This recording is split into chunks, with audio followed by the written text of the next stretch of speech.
Kakek menyadari bahwa ia mungkin akan segera meninggal. Maka ia meninggalkan cucunya yang cacat sendirian di rumah.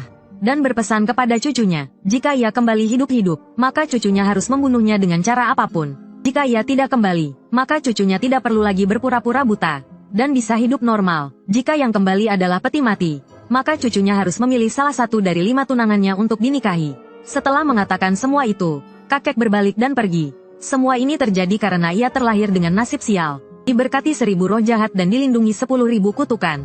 Meskipun ini adalah niat baik dari mereka, itu bukanlah hal yang baik bagi manusia. Seperti dewa kemiskinan yang memberkahimu, maka kau akan miskin seumur hidup. Maka ia menyebabkan kematian orang tuanya sejak lahir. Dan selain bisa mendengar dan berbicara, ia hampir kehilangan semua inderanya. Sejak kecil ia dijauhi oleh teman-teman sebayanya. Untuk mengobati penyakitnya, kakeknya secara khusus mencarikan 5 tunangan untuknya. Untuk membantu menanggung berkah roh jahat ini. Meskipun ia menderita cacat seumur hidup, ia akhirnya bisa bertahan hidup. Dan berkah ini justru merupakan hal yang baik bagi para wanita itu. Karena para wanita itu memiliki tubuh yang sah, seharusnya mereka tidak hidup melewati usia 18 tahun. Tetapi setelah yin dan yang selaras, para wanita itu sekarang seharusnya hidup dengan baik. Malam hari setelah kakek pergi, ada sebuah peti mati di dalam kamar. Xie Yu melihatnya tanpa banyak bicara. Setelah belajar ilmu Feng Shui rahasia dari kakeknya selama bertahun-tahun, ia tahu bahwa ia harus mengikuti rencana kakeknya. Maka keesokan harinya ia mengadakan pemakaman untuk kakeknya, bersiap untuk menguburkannya 3 hari setelah jenazah disemayamkan. Tetapi saat Xie Yu berjaga di samping jenazah kakeknya, sebuah mobil mewah tiba-tiba berhenti di depan pintu.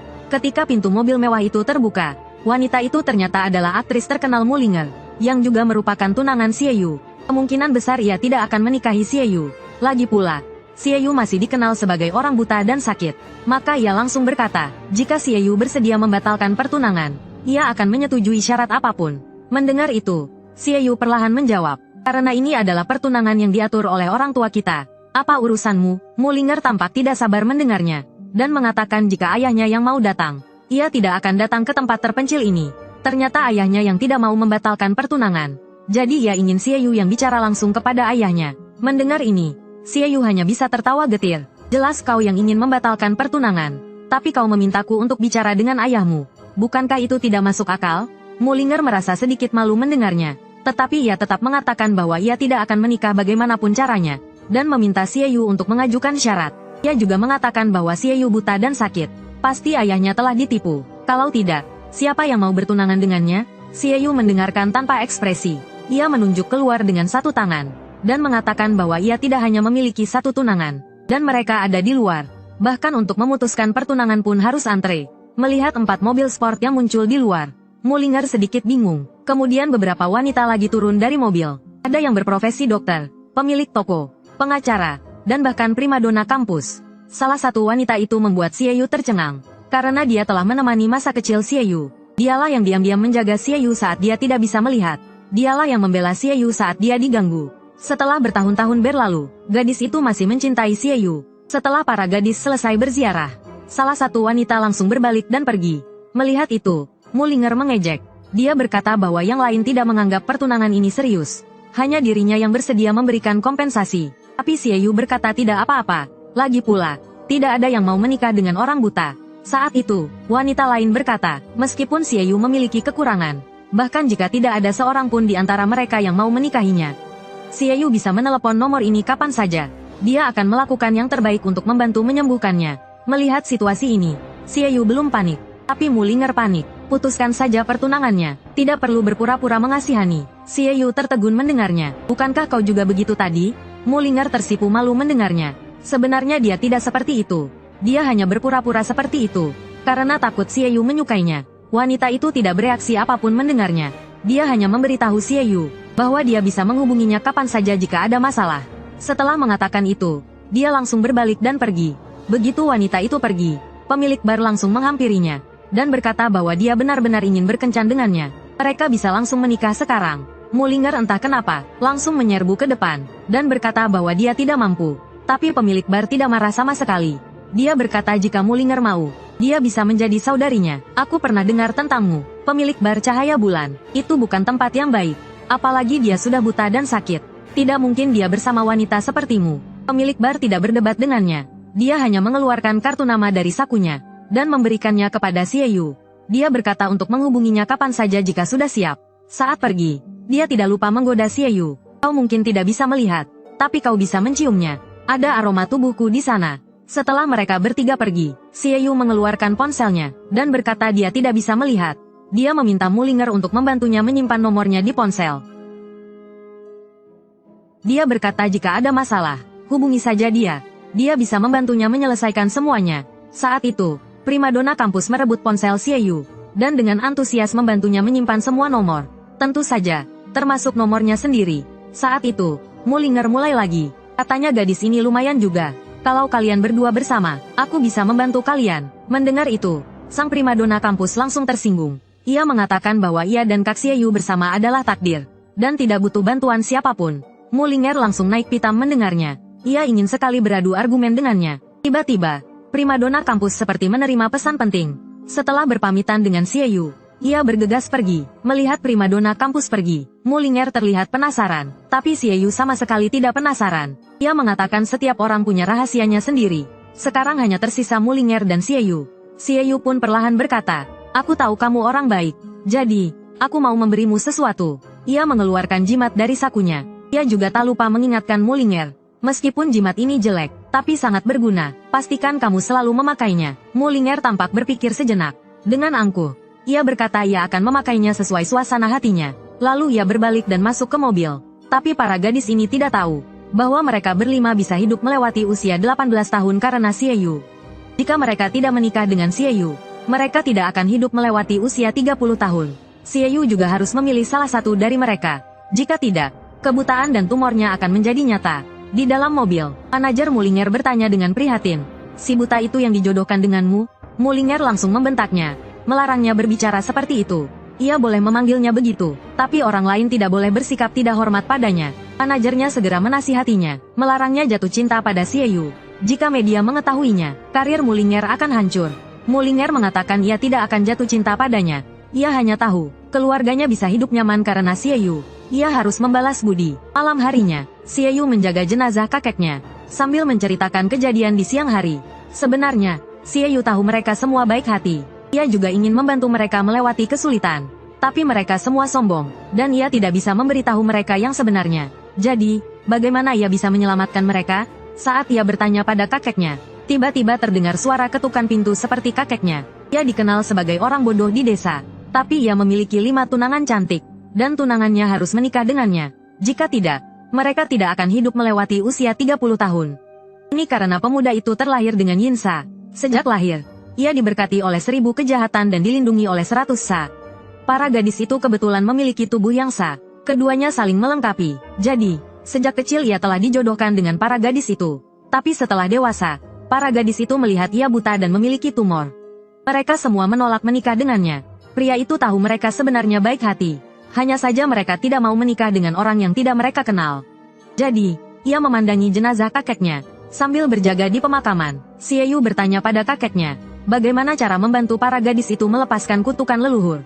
Tapi detik berikutnya, kakeknya sepertinya benar-benar mendengar panggilannya, dan mulai memanggil namanya dari luar pintu, serta terus mengetuk pintu. Mendengar ketukan pintu dari luar, Xie Yu justru terlihat ketakutan. Karena manusia mengetuk 3 kali, hantu mengetuk 4 kali, kakek di luar sana mengetuk pintu 4 kali. Dia juga teringat perkataan kakeknya sebelum meninggal. Jika kakeknya kembali lagi, maka itu bukan lagi kakeknya. Maka dia segera membuka pintu. Karena kakeknya juga mengatakan, jika dia benar-benar kembali, dia harus menemukan cara untuk menyingkirkannya. Saat pintu terbuka, hantu-hantu jahat yang tak terhitung jumlahnya muncul di hadapannya. Parade 100 hantu. Lalu Xie Yu melihat ke kejauhan. Di sana kakek hantunya memanggilnya. Cucuku, ikutlah kakek. Kakek menjemputmu. Pada saat yang sama, di dalam aliansi Taoisme Linhai, kompas raksasa berputar dengan liar. Ketua aliansi langsung berkeringat dingin. Parade 100 hantu yang langka terjadi. Dia memanggil bawahannya, dan mulai mengumpulkan semua tetua. Mereka harus menemukan lokasi pasti parade 100 hantu itu. Sementara itu, Xie Yu berdiri dengan tenang di tengah para hantu. Panggilan jiwa kecil seperti ini tidak ada apa-apanya bagiku. Hanya saja kakekku berpesan agar aku menghabisinya. Kalau tidak, aku tidak mungkin keluar. Hantu pemimpin tertawa mengejek mendengarnya. Karena Xie Yu baru berlatih Tao selama beberapa tahun. Di mata mereka, dia tidak menimbulkan ancaman sama sekali. Jika itu kakek Xie Yu, mereka mungkin akan takut. Kakek hantu itu mulai mendekati Xie Yu. Tubuhnya terus berubah sambil mendekat. Xie Yu tahu dia tidak akan mendapatkan jawaban apapun. Jadi dia langsung memulai mantranya. Mungkin pendeta Tao lain takut pada parade 100 hantu. Tapi siapa Xie Yu? Dia dilindungi oleh 1000 kejahatan. Saat Xie Yu melepaskan kekuatannya tanpa batas, gas hitam yang tak terhitung jumlahnya keluar dari tubuhnya, dan perlahan membentuk roh jahat. Di tangan Xie Yu juga tergenggam tongkat sihir. Melihat roh jahat di samping Xie Yu, hantu-hantu di sekitarnya akhirnya merasa takut. Mereka juga sedikit bingung, bagaimana kuil surgawi mengizinkan roh jahat yang begitu kuat ada, tapi jelas Xie Yu tidak akan memberi mereka jawaban. Roh jahat itu hanya melambaikan tangannya sedikit, dan parade 100 hantu itu langsung berubah menjadi abu. Ketua aliansi tercengang. Dia bertanya-tanya apakah kompasnya rusak. Keesokan harinya, Xie Yu duduk melamun di ambang pintu. Karena semuanya berjalan seperti yang diperkirakan kakeknya, hanya perlu menunggu 3 hari. Tanpa Xie Yu harus turun tangan, akan ada orang yang menguburkannya. Dan cepat atau lambat, dia dan kakeknya akan bertemu lagi. Tapi saat itu juga, sekelompok orang tak diundang tiba-tiba muncul di depan pintu. Mereka adalah para berandalan desa. Mereka dengan lancang ingin meminta uang keamanan dari Xie Yu. Melihat situasi ini, roh jahat di dalam tubuh Xie Yu tak bisa menahan diri. Ia terus menghasut Xie Yu untuk membunuh mereka. Mendengar roh jahat terus berbisik di telinganya, Xie Yu berteriak keras menyuruhnya diam. Dia tahu jika dia menuruti perkataan roh jahat, cepat atau lambat dia akan menjadi pembunuh berdarah dingin. Peringatan Xie Yu kepada roh jahat membuat kedua berandalan di depannya kebingungan. Karena di mata mereka, Xie Yu sedang berbicara sendiri. Si rambut pirang yang tersadar langsung berjalan ke arah Xie Yu dan menarik kerah bajunya. Dengan angkuh ia berkata, "Kau bicara dengan siapa seperti itu?" Mereka berdua sudah biasa menindas Xie Yu sejak kecil. Jadi tentu saja mereka tidak mau kalah kali ini. Mereka segera bersiap memberi Xie Yu pelajaran. Tapi siapa sangka, sedetik kemudian, wajah si rambut pirang tiba-tiba berubah bentuk. Kemudian terdengar suara benturan bertubi-tubi. Yang membantu Xie Yu adalah sang primadona sekolah. Melihat tatapan dingin sang primadona sekolah. Saat itu, sang primadona sekolahlah yang selalu melindunginya. Tapi sang primadona sekolah baru saja mengusir para berandalan. Masalah baru pun datang. Sejak kecil ia buta dan memiliki tumor. Namun 5 keluarga berebut untuk menikahinya. Dan mereka semua harus menikah dengannya. Jika tidak, mereka tidak akan hidup lebih dari 30 tahun. Hari ini, pria itu baru saja bangun tidur ketika sang primadona sekolah datang menemuinya. Mengatakan ingin berkencan dengannya, dan juga menghabisi para berandalan yang menindasnya di depan pintu. Tapi begitu sang primadona sekolah selesai bicara, sebuah mobil mewah masuk dari luar. Itu adalah tunangan Xie Yu yang lain, seorang pemilik bar. Pemilik toko melihat seseorang datang untuk menggertak Xie Yu. Dengan wajah suram berkata, "Ternyata masih ada orang yang mencari masalah dengan tunanganku. Sepertinya mereka benar-benar tidak menganggapku serius." Sedangkan para preman jelas mengenal pemilik toko, langsung mulai memohon ampun dengan panik. Tapi sama sekali tidak ada gunanya, langsung diusir keluar oleh anak buahnya satu persatu. Kemudian pemilik toko dengan lembut bersandar di bahu Xie Yu, mengatakan ingin pergi kencan dengan Xie Yu. Adegan ini membuat sang ratu kampus ternganga keheranan. Harusnya aku yang datang duluan. Namun detik berikutnya sang ratu kampus langsung waspada. Karena lawannya adalah seorang wanita kaya terkenal dari ibu kota. Bagaimana mungkin dia mendekati seorang buta tanpa alasan? Jadi langsung bertanya maksud dan tujuannya. Namun pemilik toko mendengar itu tanpa sedikit pun panik. Memeluk tangan Xie Yu lebih erat lagi. Mengatakan dia memiliki perjanjian pernikahan dengan Xie Yu. Hanya ingin menikah saja. Apa ada niat lain? Sang ratu kampus meskipun merasa ragu, tapi tidak bisa berkata apa-apa lagi. Namun pemilik toko tampaknya tidak ingin berhenti. Lanjutkan dengan senyum sinis berkata, "Apakah adik sudah menganggap dirinya sebagai nyonya rumah? Setahuku, tuan muda belum membuat pilihan di antara 5 pertunangan. Memang belum membuat pilihan. Aku juga tidak memaksa Kak Xie Yu harus memilihku. Tapi kau berbeda dengan yang lain. Aku mencium konspirasi dan manipulasi darimu." Pemilik toko gemetar mendengar itu, namun langsung mengatur ekspresinya lagi. Mengatakan meskipun harus ditolak, juga harus berterima kasih pada Xie Yu karena telah memintanya secara langsung. Setelah mendengar itu, Xie Yu mencela dirinya sendiri. Dia sudah buta dan lumpuh seperti ini. Tentu saja tidak ada alasan untuk menolak ajakan tunangannya. Bahkan jika itu adalah primadona kampus. Primadona kampus terlihat malu setelah mendengarnya. Dia mengatakan bahwa dia tidak meminta Xie Yu untuk melakukan apapun. Dia hanya berharap Xie Yu lebih berhati-hati. Xie Yu mengucapkan terima kasih setelah mendengarnya, dan mengatakan bahwa dia kehilangan beberapa ingatan karena sakit. Jadi, dia perlu primadona kampus menceritakan kembali kejadian masa kecilnya. Primadona kampus terlihat lega setelah mendengarnya dan melanjutkan.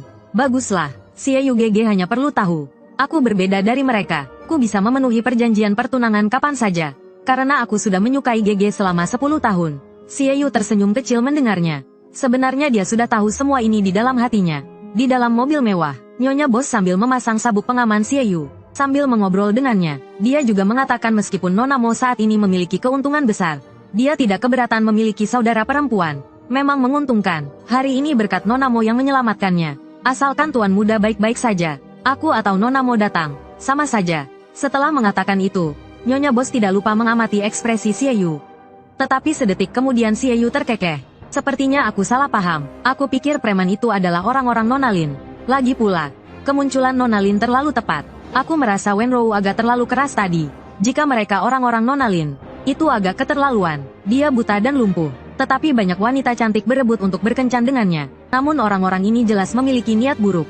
Mereka bahkan langsung mengeluarkan belati untuk menguji apakah dia benar-benar buta atau tidak. Tetapi meskipun belati itu mendekat, dia tetap tidak bergerak, seolah-olah dia benar-benar tidak bisa melihat. Dia bahkan dengan tenang bertanya apa yang sedang mereka lakukan. Kenapa rasanya ada angin bertiup di depanku? Lin Yazu menatap tajam setelah mendengarnya. Sambil menyimpan belatinya, dia berkata tidak ada apa-apa. Dia hanya ingin melihat apakah Tuan Muda benar-benar tidak bisa melihat. Lagi pula, Tuan Muda terlalu peka terhadap beberapa hal. Sepertinya Nona Lin sudah mendapatkan jawabannya. Jadi, apakah kencan kita lanjut? Lin Yazu mengangguk pasti setelah mendengarnya. Dan mengatakan indera Tuan Muda yang begitu tajam pasti hal yang baik. Aku malah semakin menyukaimu. Lagi pula, orang tuaku sangat licik. Bagaimana mungkin mereka rugi dalam hal pertunangan? Mungkin mereka salah menilai. Jadi aku ingin melihat sendiri. Orang seperti apa Tuan Muda itu? Setelah mengatakan itu, Lin Yazu menginjak pedal gas, mengendarai mobil mewahnya dan pergi. Dan setelah Xie Yu pergi, rumah lamanya kedatangan tamu lagi. Ternyata itu adalah tunangannya, Mulinger. Mulinger langsung memanggil Xie Yu begitu turun dari mobil. Dia datang hari ini untuk membantu Xie Yu memakamkan kakeknya. Tetapi tidak peduli seberapa keras dia memanggil, tidak ada yang menjawab. Karena hanya Mo Wenrou yang tersisa di rumah, sedang membersihkan rumah Xie Yu.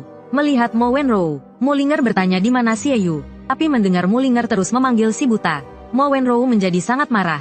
Dia bilang jika Mulinger memanggilnya si buta lagi, dia akan membuatnya menyesal. Mulinger juga bukan orang yang penurut. Bagaimana mungkin dia mendengarkannya? Dia tetap memanggilnya si buta. Melihat Mulinger tidak mendengarkan, Mo Wenrou langsung menyerang Mulinger. Dalam sekejap, tangannya sudah berada di leher Mulinger. Melihat ini, Mulinger getak ketakutan. Tubuhnya berkeringat dingin. Sedetik kemudian, dia mencoba bersikap tenang dan berkata, karena aku memutuskan untuk merawat si buta itu, aku tentu saja tidak takut padamu. Aku tidak percaya kau benar-benar akan menyakitiku. Sambil mengatakan itu, kakinya gemetar tanpa sadar. Tanpa disangka, Mo Wenrou melepaskan tangannya. Kalau saja bicaramu tidak begitu menyebalkan, kau bisa dibilang baik hati. Melihat Mo Wenrou melepaskannya, Mulinger kembali berani. Dia mengatakan dia memang baik hati. Lalu dia kembali bertanya di mana Xie Yu. Mendengar Lin Yazu membawa Xie Yu pergi, dia terkejut. Lin Yazu bukanlah wanita yang baik. Lalu dia bertanya pada Mo Wenrou, mengapa membiarkan Xie Yu pergi dengan Lin Yazu? Xie Yu memiliki 5 tunangan. Bagaimana dia memilih? Itu terserah padanya. Aku tidak berhak mengambil haknya untuk memilih. Mendengar itu, Mulinger berkomentar kaku. Tanpa banyak berdebat, dia langsung pergi mencari Xie Yu. Sementara itu, Xie Yu telah dibawa ke sebuah rumah mewah. Lin Yazu mengatakan ada seorang senior yang tinggal di sana, rekan bisnisnya, tapi dia menderita penyakit aneh yang tidak bisa disembuhkan oleh dokter. Jadi dia ingin Xie Yu memeriksanya. Dia bilang kakek Xie Yu sangat hebat. Jadi Xie Yu pasti juga hebat. Tapi Xie Yu ingat ajaran kakeknya dan mengatakan dia buta. Kemampuan kakeknya tidak diturunkan padanya. Tapi Lin Yazu tidak peduli. Dia langsung menggandeng tangan Xie Yu dan berkata meskipun tidak berobat, mereka tetap bisa berkunjung. Lalu dia membawa Xie Yu ke rumah mewah itu. Yang tidak disangka Xie Yu adalah untuk menguji apakah dia benar-benar buta. Tunangannya membawanya ke rumah hantu. Begitu masuk ke dalam, Xie Yu merasakan aura jahat, dan makhluk jahat di dalam tubuhnya mulai gelisah. Sejak kecil, ada kekuatan jahat di dalam tubuhnya. Xie Yu tahu, tapi tidak pernah menggunakannya. Tapi terakhir kali, untuk mengalahkan Hyaki Yakyo, Xie Yu menggunakan kekuatan itu. Sejak itu, makhluk jahat itu terus membujuk Xie Yu, mengatakan makanan manusia hanya akan membuat Xie Yu semakin lemah. Tapi Xie Yu tidak mungkin menuruti mereka. Saat itu, tiba-tiba, Lin Yazu menunduk dan bertanya pada Xie Yu ada apa. Apakah dia merasakan sesuatu? Tapi untuk menyembunyikan dirinya, Xie Yu hanya bisa menggelengkan kepalanya. Saat itu, pemilik rumah keluar menyambut mereka. Ternyata dia adalah Li Tianfeng, pengusaha terkenal di kota Linhai. Ketiganya mulai berbasa-basi. Lin Yazu mengatakan bahwa dia mendengar Tuan Li sakit. Jadi dia sengaja membawa tunangannya untuk menjenguk. Tapi melihat Li Tianfeng tampak sehat, tidak terlihat sakit sama sekali. Li Tianfeng tertawa dan berkata, itu hanya penyakit lama. Setelah itu, dia menoleh ke arah Xie Yu, dan bercanda bahwa Yazu selalu membicarakan Xie Yu. Xie Yu tersenyum tipis, meskipun saya tidak bisa melihat, tapi perasaan saya cukup akurat. Tuan, sepertinya Anda tidak ingin bertemu saya, kan? Li Tianfeng, yang isi hatinya terungkap. Wajahnya langsung muram, tapi Lin Yazu terlihat senang. Semua ujian di sepanjang jalan menunjukkan bahwa Xie Yu bukanlah orang biasa. Tiba-tiba, sesosok datang di belakang Xie Yu, dan memukul keras kursi Xie Yu. Perasaanmu benar, Yazu adalah istri yang dijodohkan kakek untukku. Kau hanya orang buta, tidak pantas untuk Yazu. Orang itu adalah Li Qing, putra tertua keluarga Li. Li Tianfeng tersenyum dan menghentikan Li Qing, mengatakan bahwa urusan pernikahan Yazu, hanya Yazu sendiri yang bisa memutuskan. Keluarga Li tidak berhak ikut campur. Tapi Li Qing masih terus menggerutu. Bagaimana mungkin orang buta pantas untuk Yazu? Lin Yazu tidak tahan lagi. Aku memanggil Tuan Li, paman. Dan aku sebaya dengan ayahmu. Jadi, menurut silsilah keluarga, aku adalah bibimu. Hari ini, aku tidak akan mempermasalahkan kau memanggilnya buta. Tapi jika ada lain kali, itu sama saja dengan menamparkan wajahku. Li Qing terkejut mendengarnya. Dia tidak menyangka Lin Yazu begitu membela orang buta. Memikirkan hal itu, tatapannya menunjukkan sedikit kegilaan. Tapi dia tidak tahu bahwa dia sudah selangkah memasuki gerbang kematian. Karena makhluk jahat di dalam tubuh Xie Yu mengamuk. Sejak memasuki ruangan ini, makhluk jahat di tubuh Xie Yu terus menggeliat. Dan setelah merasakan niat membunuh Li Qing, geliatan makhluk jahat itu semakin menggila. Terus-menerus mendesak Xie Yu untuk memakannya. Xie Yu sudah tidak punya tenaga untuk menghadapi pertengkaran mereka. Dia sedang berusaha keras untuk menekan kekuatan di dalam tubuhnya. Dia tidak menyangka, hanya dengan meminjam kekuatan makhluk itu sekali, makhluk itu bisa mempengaruhinya sampai sejauh ini. Makhluk jahat itu menyadari penekanan Xie Yu, tapi dengan penuh semangat mengatakan bahwa kekuatan ini memang milik Xie Yu. Semakin dia menolak, reaksinya akan semakin besar. Mendengar itu, Xie Yu tampak sedikit kehilangan kendali, dan langsung berdiri sambil berteriak. Tidak akan pernah, tapi dia hanya mengatakan sepatah kata, titik. Ia pun jatuh tersungkur. Melihat itu, Lin Yazu segera menghampirinya. Li Qing masih sempat mengejek Xie Yu. Mendengar itu, tatapan Lin Yazu berubah dingin. Jika kau yang membuat tuan muda terluka, walaupun kau hanya junior yang belum dewasa, aku takkan melepaskanmu.